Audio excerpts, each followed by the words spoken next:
An event happens in cell A where the neurotransmitter will be released to cell B. Four things can happen.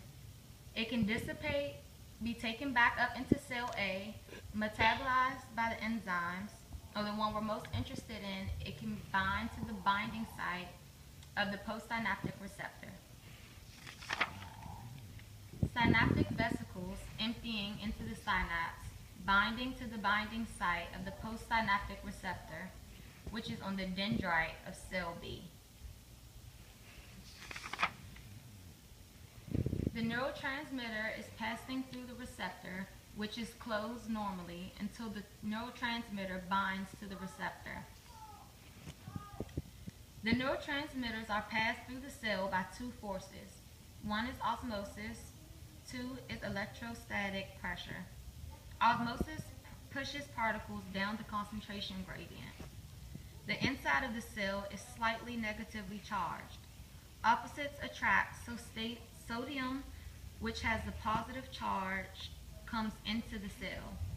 The outside of the lipid bilayer is interstitial fluid. On the inside is cytoplasm.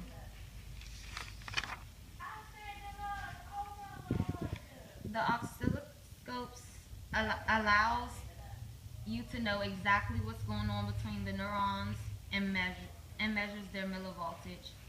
At rest, the cell lies at negative 70 millivoltage.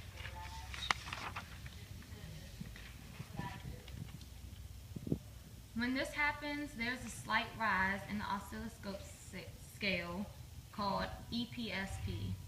It's created when ionotropic receptors of cell B are open due to the presence of neurotransmitters binding to the cell.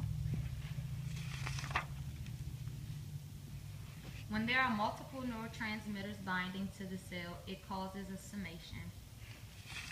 Here are multiple EPSPs adding to each other, adding more and more positivity into the cell. When there's a large amount added, it reaches the threshold of excitation. Reaching the threshold of excitation at negative 65, all neurotransmitters are accounted for at the axon hillock. The process that the neurotransmitter goes through, causing the cell to reach the threshold of excitation, causes a temporal or spatial summation. That summation activates voltage-gated channels. Because of the force applied on the cell by the neurotransmitter, the voltage-gated channels will open. Here's the view from the oscilloscope scale. Rest at negative 70 millivolts is number 1. Number 2 is summation. Number 3, the action potential is initiated. The threshold of excitation begins at negative 65. Number 4 is where sodium enters the cell, moving the scale from negative 65 to positive 55. Major depolarization will put sodium at its equilibrium.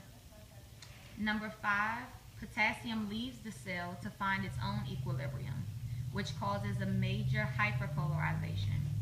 This brings the cell back to rest at negative 70 millivoltage.